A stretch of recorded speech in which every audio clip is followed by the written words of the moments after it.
बेटी के लिए उसके पिता जब उसके ससुराल में आ जाए तो उसके जीवन में उससे बड़ी खुशी उसके लिए कोई नहीं होती।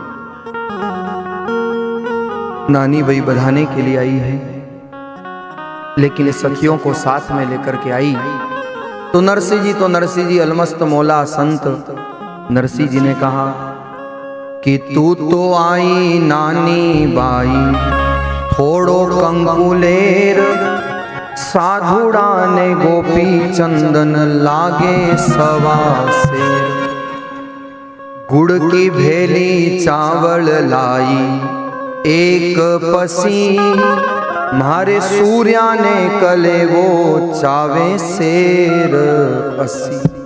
इतना सा लाई है, इतने से क्या होना है। अब नरसिंह जी मौज में बोल रहे थे, लेकिन जो सखियां साथ में आई थी वो सब मजाक बनाने लगी, वो सब हंसने लगी कि देखो ये क्या पिता है और ये नानी ऐसे पिता का स्वागत करने आई है। सब हंसने लगती है। हड़ हड़ हंसे मारी नानी बैरो साथ, और काना देर सुन जो म्हारा द्वारिकारा नाथ। नानी ने कहा प्रभु देखो मेरी ही सखियां मेरी सहेलियां मेरा मजाक बना रही है। क्यों? क्योंकि मेरे पिता निर्धन है, मेरे पिता के पास आज धन नहीं है। सारा संसार गरीब का मजाक बनाता है, बहुत कष्टदायी होती है गरीब। नरसी निर्धन जान के डेरा दिया कुठोर, धन नहीं था इसलिए तो सम्मान नहीं मिला, इसलिए तो गांव के बाहर टूटी फूटी टपरी में निवास मिला नरसी। लेकिन नानी भाई कहती है कोई बात नहीं, मेरे पिता मेरे लिए आए तो हैं। प्रभु से कहा प्रभु देखो मेरी ही सखियां आज मेरा मजाक बना रही है, ये मुझे ही उपालंब दे रही है। लेकिन नानी भाई हृदय पर पत्थर रख करके और वहां से प्रस्थान कर गई। नरसिंह जी तो गांव के बाहर अपने संतों के साथ रुक गए। इधर महाराज जैसे ही नानी बाई घर पर पहुंची तो वो सासू पहले ही तैयार थी लड़ने की। आते ही कहा कहाँ है मायरा? आ गए तेरे पिताजी, आ गई तू पिता को बधा करके? मायरा लेकर के आए वो। नानी ने कहा मायरा होता तो आप हवेली में जगह देते, ससुर जी सासू जी बाहें फैला करके गले मिलते, लेकिन मेरे पिता निर्धन हैं तो उनको गांव के बाहर ठहराया। नानी आज जब घर पर आई तो सारे घर वाले लड़ने लगे। सासू जी जब कहने लगी कि कहाँ है मायरा, कहाँ है तेरे पिताजी, बड़ी बड़ी बातें कर रही थी, मायरा लिख दो और मायरा लाएंगे, कहाँ है मायरा? नानी ने बहुत सुना लेकिन फिर विलाप करने लगी और नानी भी जवाब देती है। नानी ने कहा कि सासू जी म्हारा बाबा जी के उग चावेता तो टूटोरी टपरी में डेरा काहे ने देता। अगर सामान होता तो कोई आप टूटी फूटी टपरी में उनको ठहराते थे क्या? लेकिन फिर सासू जी खूब बोलने लगी तो नानी ने कह दिया कि कारा पूरा सासू जी थे करिया ही की जो, अरे माने भावे बाबा जी वे जीवता रही जो। राम जी माने भावे बाबा जी जीवता रही जो। अरे बाबा जी ने देखा मैं तो हरी ने भरी, राम जी बाबा जी ने देखा मैं तो हरी भरी। माहिरो ना लाया मारे आया तो सही, राम जी माहिरो न लाया आया तो सही। नानी ने कहा सासू जी ऐसा है मेरे पिताजी नहीं लाए मायरा तो कोई बात नहीं, उसका दुख मुझे नहीं है। अरे वो चल के आए तो हैं, अपनी बेटी के लिए इतनी दूर परिश्रम करके तो आए हैं, मुझे तो मेरे पिता का आना बहुत सुहा रहा है। आपकी मर्जी आओ जो करो, आपकी मर्जी आओ जो आप सोचो। अब महाराज सासू जी से मोर्चा नहीं संभला तो घर के दूसरे सदस्यों ने आकर के मोर्चा संभाला।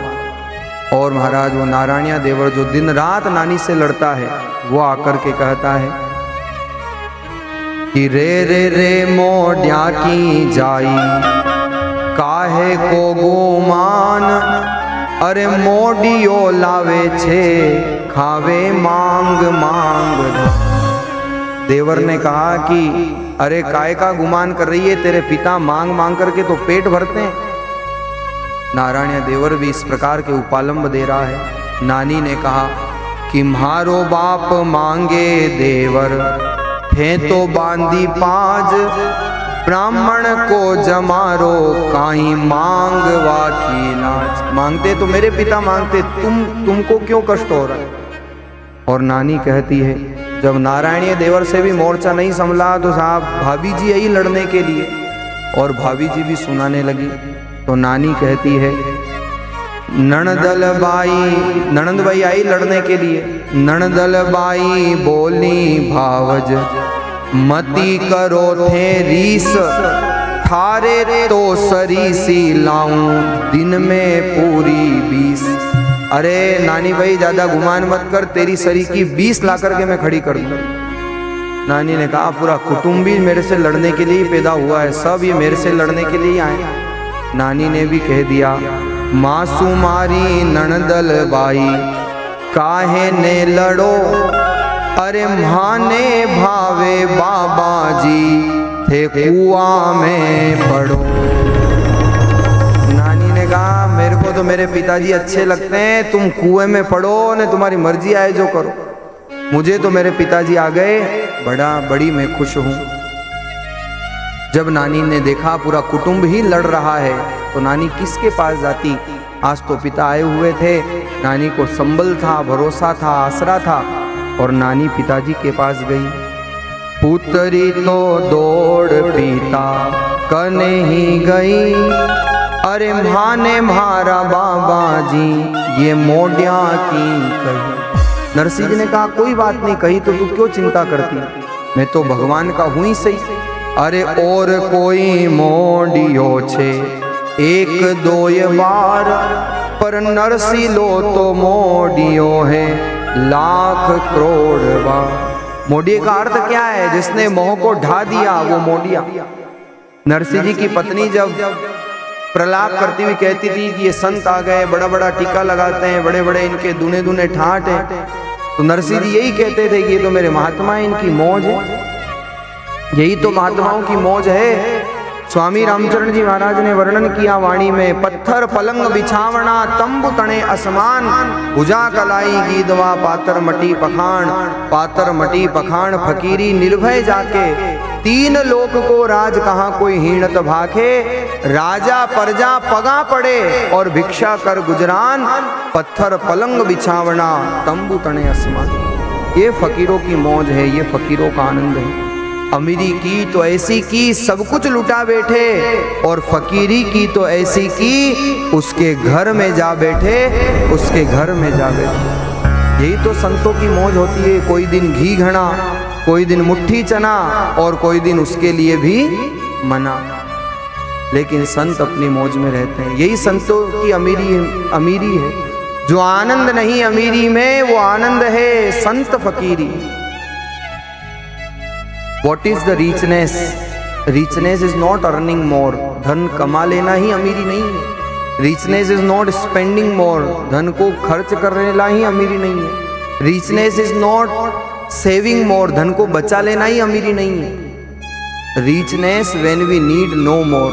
जीवन में जब ये भाव आ जाए, गोधन गज धन वारी धन और रत्न धन खान, जब आवे संतोष धन सब धन धूल सम। जब संतोष आता है तो संसार का सारा धन धूल दिखाई दे। आइए महाराज, आज नानी बहुत विलाप कर रही है, पिताजी के पास आकर के रोई है। सारे ससुराल वाले मेरे से लड़ते हैं, सासू मुझे दिन रात ताने देती है, नारायणिया देवर मुझे दिन रात परेशान करता है, वो ननंद मुझे दिन रात खरी खोटी सुनाती है।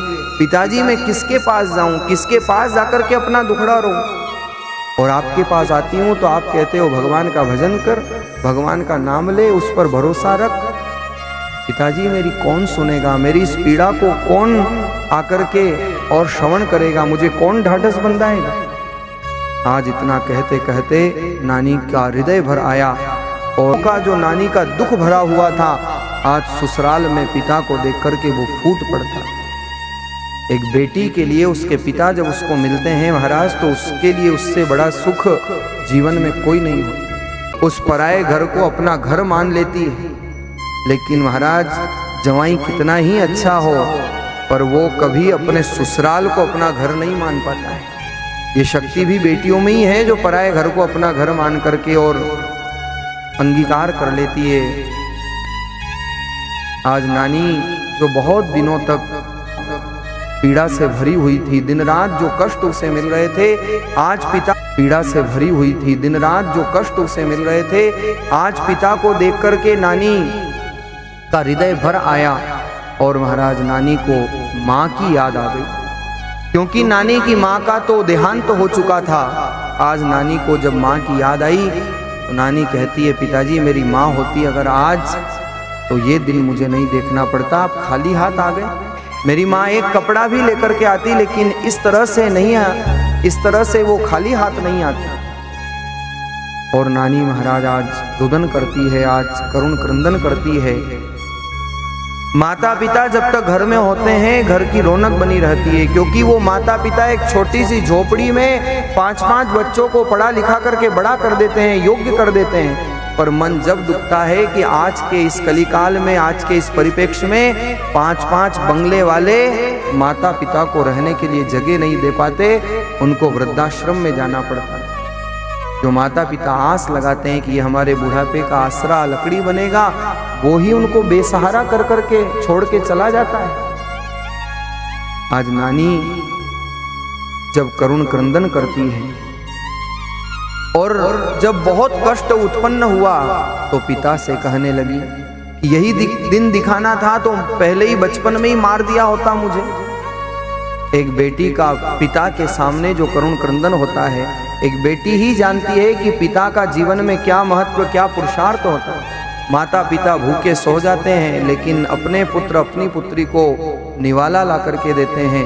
माता पिता गीले में सो जाएंगे, पर अपने पुत्र अपनी पुत्री के लिए मेहनत करके, परिश्रम करके उसको योग्य बनाने के लिए अपनी संपूर्ण ऊर्जा को झोंक देंगे। लेकिन ऐसे समाज में, ऐसे संसार में इस समय पीड़ित होता है, मन पीड़ित होता है, मन दुखता है, मन कष्ट पूरित होता है। जहाँ लोग माता पिता को सम्मान नहीं देते, माता पिता को लोग बेसहारा छोड़ करके देखते हैं कई जगह, रेलवे स्टेशनों पर, बस स्टैंड पर छोड़ करके लोग चले जाते हैं। वो दिन वो भूल गए जब माँ गीले में सोई होगी लेकिन उसको सूखे में सुलाया हो। वो दिन जब खुद भूखी रही होगी लेकिन उसको निवाला ला करके दिया हो। इसलिए महाराज जब बेटी की विदाई होती है तो माता पिता अपने हृदय पर पत्थर रख करके बेटी को विदा करते हैं।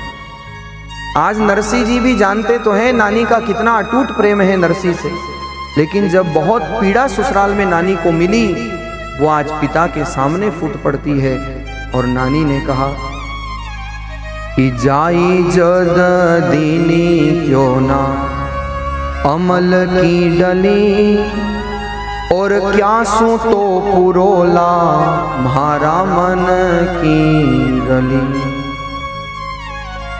अरे पिताजी यही दिन दिखाना था तो आपके क्षेत्र में अमल, जो किसान वर्ग की माताएं बहनें जब बच्चों को साथ में ले जाती है, खेत पर काम करती है ना, तो हल्की सी अमल चखा देती है, उससे बच्चों को नींद आ जाती है। नानी ने कहा कि थोड़ी एक बड़ी अमल की डली मुझे दे देते पिताजी, मैं ज्यादा अमल खा लेती तो मेरा प्राण निकल जाता, ये दिन तो मुझे नहीं देखना पड़ता। और महाराज आज नरसी जी से नानी कहती है कि फल सा आगल बाबा जी खिणाई क्यों नी बाय, और रमती तो खेलती मैं पड़ मर जाती जाए। पिताजी और कुछ नहीं कर सके तो घर के बाहर कुआं खुदा देते, मैं छोटी बालिका थी, खेलते कूदते जाती, कुएं में गिरती, आपका नाम भी नहीं आता और मेरे प्राण पखेरु भी उड़ जाते। नानी के अंदर बहुत आज पीड़ा भरी हुई थी जो फूट फूट करके निकलने लगी। और इतना बोलते बोलते नानी को अपनी माँ की याद आ गई। नानी ने कहा काजल बीना तो काई आँखी आरो तेज, यूं मायड़ली बिना तो काई बाप जी को है। अरे जैसे बिना काजल के आंख सुनी है, वैसे ही बिना माँ के संसार सुना। माँ नहीं तो जीवन में कुछ भी नहीं है। माँ होती है तब तक जीवन सुंदर होता है। माँ होती है जब तक जीवन में उल्लास, जीवन में उत्साह होता है। और माँ जब जाती है महाराज तो जीवन सूना हो जाता है, जीवन बेसहारा जैसा लगने लगता है।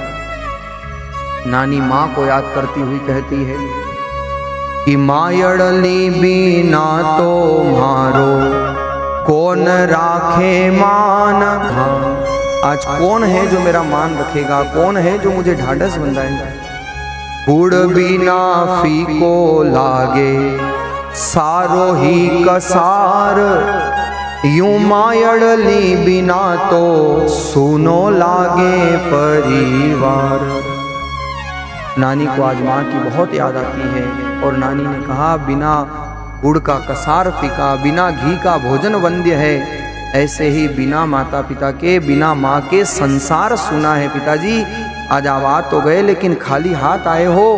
उधर ससुराल वाले मुझे दिन रात परेशान करते हैं, मैं किसके पास जाऊं। और महाराज नानी बहुत रोती है, बहुत रुदन करती है।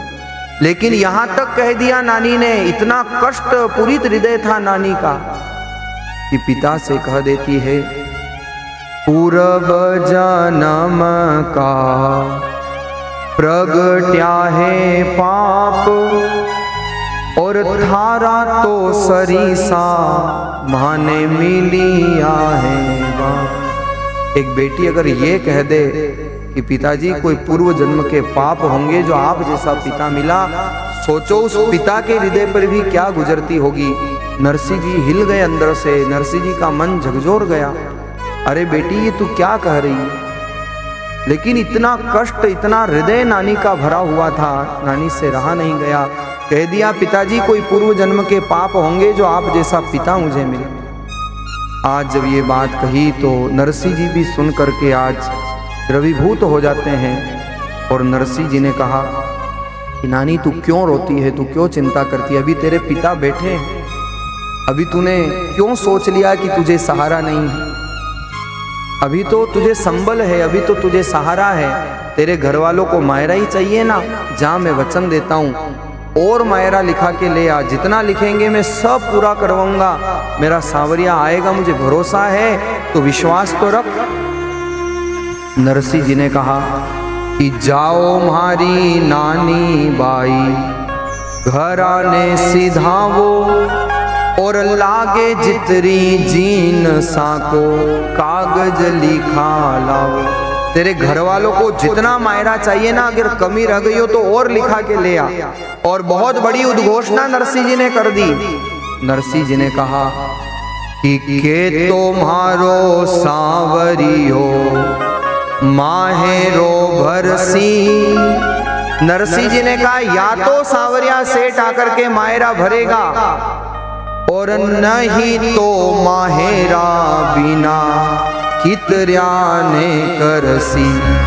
या तो सांवरिया आकर के मायरा भरेगा, और सांवरिया नहीं आया मायरा भरने तो संसार में मायरे भरने की रीत ही समाप्त हो जाएगी। वो सांवरिया कितने को बिना मायरे के रखेगा। अरे किस किस को वो ऐसे बिना मायरे के रखेगा।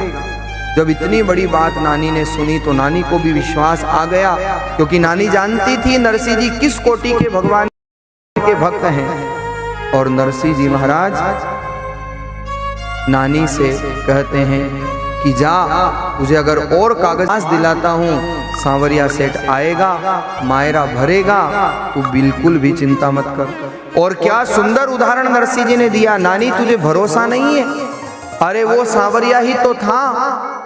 रूपत सुता को चीर बढ़ायो, करी दुशासन हाशी, और अजामेल को अंत सुधार्यो, मिट गई जम की फांसी। वो सांवरिया, उसने द्रौपदी की लाज नहीं रखी। नारी है कि सारी है कि सारी है कि नारी है, नारी बीच सारी है कि सारी बीच नारी है। उस सांवरिया ने भरी सभा में द्रौपदी की लाज रखी है, उसने अजामिल जैसे का उद्धार किया है। और नरसिंह जी नानी से कहते हैं कि राणा विष का प्याला भेजा, पी गई मीरा बाई। अरे अमृत कियो वदन भर लावे, नेक गहल नहीं आई। क्या सुंदर उदाहरण नरसिंह जी दे रहे हैं। नरसिंह जी ने कहा, नानी तुझे पता है राणा जी ने विष का प्याला भेजा था मीरा के लिए, लेकिन उस सांवरिया ने कैसी लाज रखी, उसने कैसी रक्षा की। जब मीरा ने जहर का प्याला पिया तो मीरा का बाल भी बांका नहीं हुआ और जहर के प्याले का असर मीरा के ऊपर नहीं हुआ। वही तो सांवरिया लाज रखने वाला है, वही तो सांवरिया बचाने वाला है।